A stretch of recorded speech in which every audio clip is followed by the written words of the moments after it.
শুভেচ্ছা আমন্ত্রণ খেলাধুলার ইন্ডিপেন্ডেন্ট টেলিভিশনের নিয়মিত আয়োজন যত খেলায় সাথে আছি ফেরদৌস ইসলাম। আর শুরুতেই জানাবো শিরোনাম। ছাদখোলা বাসে অভ্যর্থনার পর হাতিরঝিল এমফি থিয়েটারে অনূর্ধ্ব 20 সাফজয়ী ফুটবল দলকে সংবর্ধনা, আর্থিক পুরস্কারের ঘোষণা। বাংলাদেশ ফুটবলে শেষ হতে যাচ্ছে কাবরেরা অধ্যায়, জাতীয় দলের নতুন হেড কোচের সন্ধানে বাফুফে।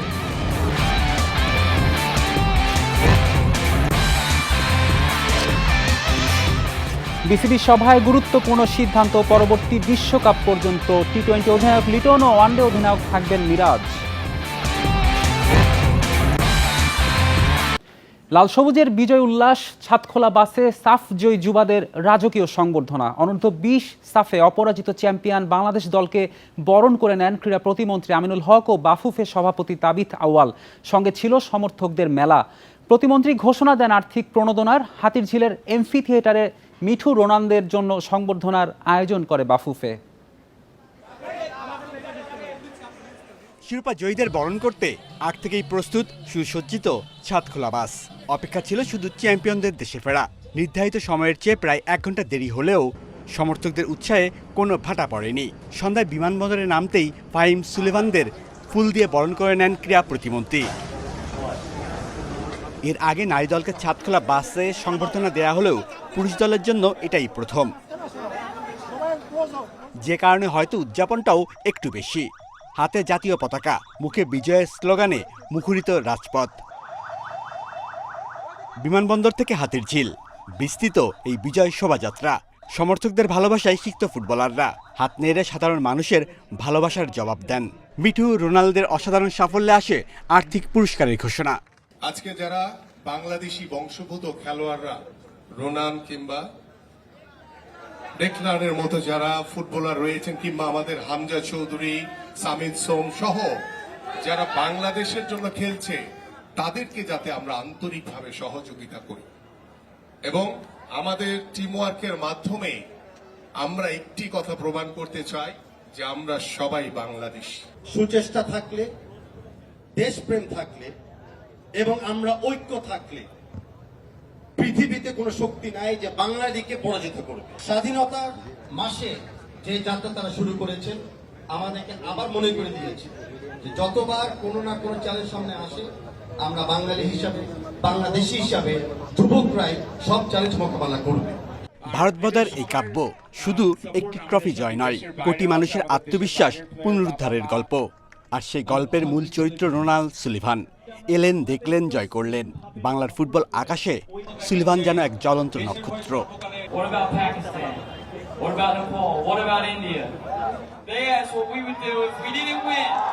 ছেলেদের ফুটবলে সাম্প্রতিক সময়ের স্থবিরতা কাটিয়ে এই জয় নতুন প্রাণের সঞ্চার করেছে। Shamim Ahmed, independent news, Dhaka. অনূর্ধ্ব 20 নারী এশিয়ান কাপে বাংলাদেশের টানা দ্বিতীয় হার। গ্রুপ পর্বে নিজেদের দ্বিতীয় ম্যাচে চীনের কাছে 2-0 গোলে হেরেছে লাল সবুজ। ম্যাচের শুরু থেকে আক্রমণাত্মক চীন, গোলকিপার মিলি আক্তারের নৈপুণ্যে রক্ষা পায় বাংলাদেশ। 43 মিনিটে পরপর 3টি সেভ করেন তিনি। সুযোগ পেয়েছিল বাংলাদেশও, সাগরিকার শট শেষ মুহূর্তে রুখে দেন চীনের গোলকিপার। বিরতির পর বদলে যায় দৃশ্যপট। খেলা শুরুর 2 মিনিটের মাথায় গোল করেন ইউসিন। 82 মিনিটে ওয়াং আইফাংয়ের দারুণ ফ্রিকিকে 2-0 ব্যবধানে এগিয়ে যায় চীন। শেষ পর্যন্ত আর ম্যাচে ফেরা হয়নি বাংলাদেশের। 2 ম্যাচ হারের পরও শেষ 8-এ ওঠার লড়াই টিকে আছে লাল সবুজ।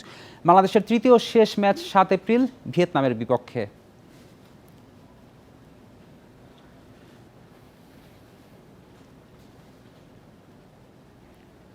বাংলাদেশ ফুটবলে শেষ হতে যাচ্ছে হাভিয়ের কাবরেরা অধ্যায়। দ্রুতই নতুন হেড কোচ খোঁজার প্রক্রিয়া শুরু করবে বাফুফে। 30 এপ্রিল পর্যন্ত মেয়াদ থাকলেও গুঞ্জন ছিল সাফ চ্যাম্পিয়নশিপ পর্যন্ত কাবরেরার মেয়াদ বাড়ানো হতে পারে। তবে শনিবার ন্যাশনাল টিমস কমিটির সভায় সেই গুঞ্জন উড়িয়ে দিয়ে জানানো হয়েছে স্প্যানিশ এই কোচের সাথে চুক্তি বাড়াবে না বাফুফে। কয়েকদিনের মধ্যেই নতুন কোচ নেয়ার জন্য সার্কুলার দেবে বাফুফে, যার মেয়াদ থাকবে 2 বছর। তবে কাবরেরা অধ্যায় পুরোপুরি শেষ হচ্ছে কিনা সেটা এখনও ঝুলে আছে নতুন কোচ নেয়ার প্রক্রিয়ার ওপর। এই সার্কুলারে আবেদন করতে পারবেন কাবরেরাও। বাফুফে তার পছন্দ মতো কোচ না পেলে হয়তো আবারও কাবরেরার সাথে নতুন করে চুক্তি করতে পারে। কোচের ইন্টারভিউ নিব, কাবরেরাও ইন্টারভিউ দিতে পারবে এবং ইন্টারভিউর পরিপ্রেক্ষিতে আমাদের ন্যাশনাল টিম ম্যানেজমেন্ট কমিটি, আমাদের তাবিদ আওয়ালের নেতৃত্বে আমাদের যেনারা থাকবেন তেনারা ডিসাইড করবেন কোন কোচকে পরবর্তীতে রাখবে। জানাবো ক্রিকেটের খবর। দুপুর থেকে চলছে বিসিবির সভা। জাতীয় ক্রীড়া পরিষদের রিপোর্ট, ডিপিএল, পরিচালকদের পদত্যাগ সহ নানা গুরুত্বপূর্ণ বিষয় রয়েছে সভার এজেন্ডাতে। এরই মধ্যে গুরুত্বপূর্ণ কিছু সিদ্ধান্ত জানা গেছে। টি-20 বিশ্বকাপে বিসিবির অংশ নেওয়ার ইচ্ছা থাকলেও অন্তর্বর্তী সরকারের সিদ্ধান্তের কারণেই তা সম্ভব হয়নি, জানিয়েছেন নাজমুল আবেদিন ফাহিম। বিসিবিতে আরও সিদ্ধান্ত হয় 2028 টি-20 বিশ্বকাপ পর্যন্ত লিটন দাস ও 2027 ওয়ানডে বিশ্বকাপ পর্যন্ত মেহেদী মিরাজি থাকবেন অধিনায়ক।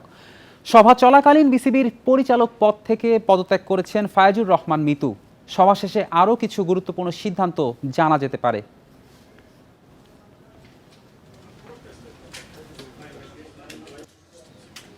বিসিবির সভা নিয়ে আরও জানাতে আমাদের সঙ্গে যোগ দিচ্ছেন সহকর্মী মাঝহারুল ইসলাম। মাঝহার, বিসিবির সভা তো চলছে, কিছু সিদ্ধান্ত আমরা জানতে পেরেছি। আপনি কি নতুন কোনো সিদ্ধান্ত বা আপডেট জানতে পেরেছেন এই সভা থেকে?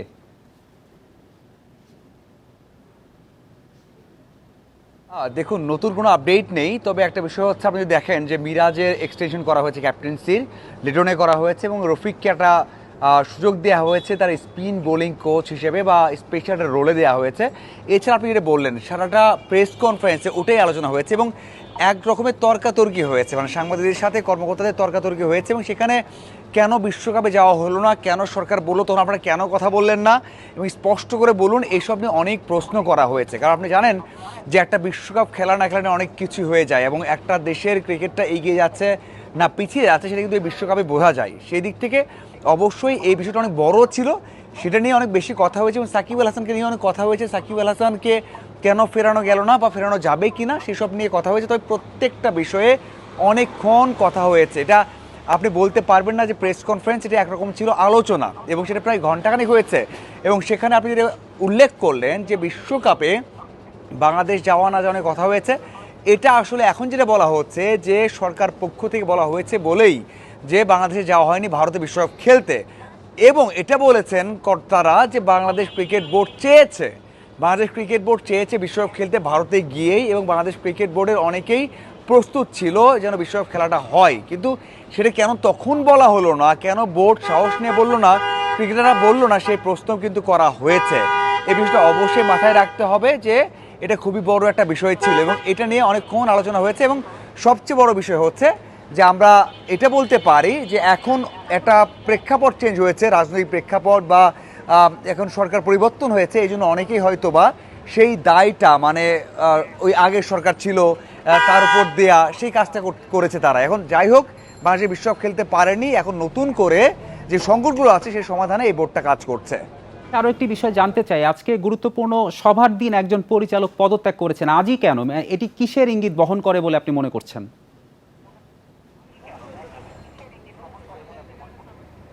দেখুন, এর আগে 3 জন পদত্যাগ করেছেন, সেখানে ইশতিয়াক আহমেদ ছিলেন, সেখানে ইয়াসির আরাফাত ছিলেন, সেখানে সবশেষ যিনি করলেন, এই 4 জন পদত্যাগ করলেন, 21 জন আছেন।